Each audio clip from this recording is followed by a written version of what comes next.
Salut les mecs, comment ils vont les gonzes? Ici c'est Tonton Aldo de Bordel. Bon, j'espère que vous allez bien les mecs, moi perso ça va nickel. Hier pas de vidéo, j'ai pas le temps, je bosse comme un enfoiré en ce moment. C'est tant mieux parce que voilà, il faut bosser. Mais j'ai mis des pronostics sur Telegram, on fait un 3 sur 4, c'est ce qui était plutôt pas mal. Bon, le 3 sur 4, 3 save et j'avais mis une petite cote à 4,60. Un peu compliqué à passer, elle n'est pas passée. Mais bon, on a fait 3 sur 4 et c'est plutôt bien. Bordel. Aujourd'hui, on part sur 4 pronostics Ligue des Champions qualif, même si c'est très aléatoire ces matchs-là. On va quand même tenter de faire quelque chose et bien analyser la chose, bien sûr, bien entendu. Premier match, je vais partir sur. Quoi? PAOK Ajax. J'allais dire Ajaccio. Non, pas Ajaccio, Ajax. Le PAOK qui rencontre Ajax. Ajax très costaud, on connaît cette équipe, même s'il y a eu beaucoup de ventes du côté d'Ajax.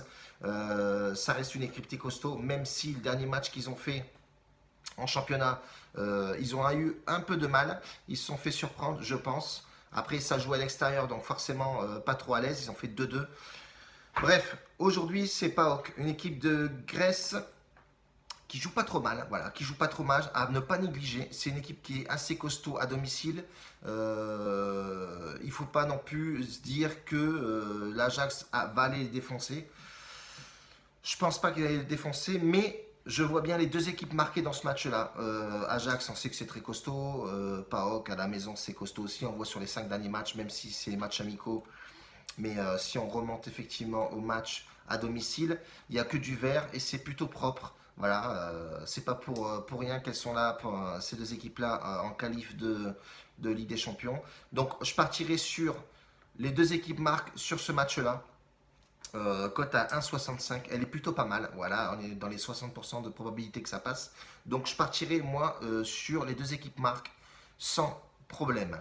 Deuxième match, Dynamo de Zagreb contre Ferencváros. Ferencváros, bordel.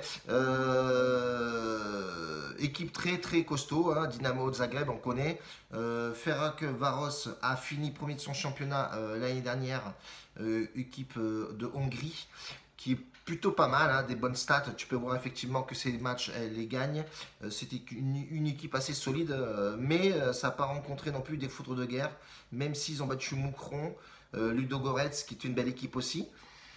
Mais je pense que Dynamo de Zagreb, pour aller jouer là-bas, c'est très costaud. Attention, cette équipe croate est solide, à l'habitude de cette compétition. Et je pense que Dynamo de Zagreb devrait gagner. La cote n'est pas ouf, 1,40. Toujours bon de mettre ça dans un combiné. Mais je vois bien le Dynamo de Zagreb s'imposer à la maison. Voilà, difficilement, mais équipe pas trop facile à jouer. Voilà, on verra ce que ça donne. Mais je partirai plus sur Dynamo. 1,40 la cote, elle est plutôt pas mal et elle est plutôt bonne à prendre. Donc moi je partirai sur ça, les fratés bordel. Si tu sais pas quoi faire pendant la vidéo, mets-moi un petit pouce papa, ça encourage le délire. Et puis voilà, éventuellement, si t'es de mauvaise humeur, mais balance-moi un pouce rouge. Troisième match, Bruges qui rencontre Dynamo de Kiev. Je crois que c'est ça, Dynamo de Kiev. Dynamo de Kiev, exactement, l'équipe de Hongrie, non, Ukrainien contre les Belges. Les Belges, ouais, bon, beau parcours. Voilà, ils ont commencé le championnat en Belgique. Deux premières victoires, deux victoires lourdes, 6-0 et 3-1 à l'extérieur, en plus le 3-1, donc ça c'est plutôt pas mal. Et Dynamo de Kiev, qui est une belle équipe aussi, à l'extérieur se déplace plutôt mal. Plutôt pas mal, plutôt.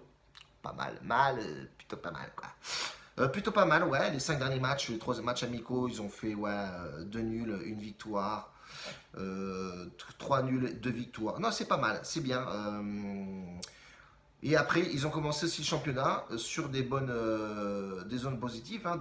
2-0 à l'extérieur, 3-0 à l'extérieur, donc ce qui est plutôt pas mal. FC Bruges aussi a bien commencé son championnat. Je partirai sur le plus de 2,5 buts sur ce match. Dans le sens où on a deux équipes qui sont assez offensives et ça va claquer du but directement. Bruges va vouloir se mettre forcément au vert et partir, se déplacer à Kiev avec une victoire et des buts. Donc je pense que ça va pousser fort. Ces deux équipes assez offensives. Et moi j'ai mis le plus de 2,5 buts, cote à 1,82. Elle est plutôt pas mal. Elle est peut-être risquée dans le sens où aller claquer du but forcément... Ça va laisser des espaces, mais Bruges et Kiev, c'est deux équipes qui sont portées vers l'avant et je pense que ça va faire mal, bordel. Et puis le dernier match, quatrième match, les mecs, c'est Étoile Rouge de Belgrade, un habitué de l'Europa League, et Copenhague. Copenhague qui est une équipe que je suis pas mal, que je joue pas mal aussi, championnat de Danemark, qui a pour habitude de claquer beaucoup de buts, que ce soit à l'extérieur ou à domicile. Donc moi je vois sans surprise Copenhague claquer au moins un but. Je trouve que c'était bien coté quand même, 1,42 pour que Copenhague marque un but. Si on regarde les 5 derniers matchs, ils ont claqué plus de 10 buts, donc pourquoi pas. Voilà, ils ont contre TNS, c'était le match en Ligue des Champions aussi, pareil, ils ont réussi à claquer 3 buts, ou 2 buts, pardon, 3 buts à Odense, voilà. Ils arrivent quand même à claquer pas mal de buts à l'extérieur, donc claquer au moins un but, je pense que c'est faisable. Cote à 1,42, elle est plutôt pas mal.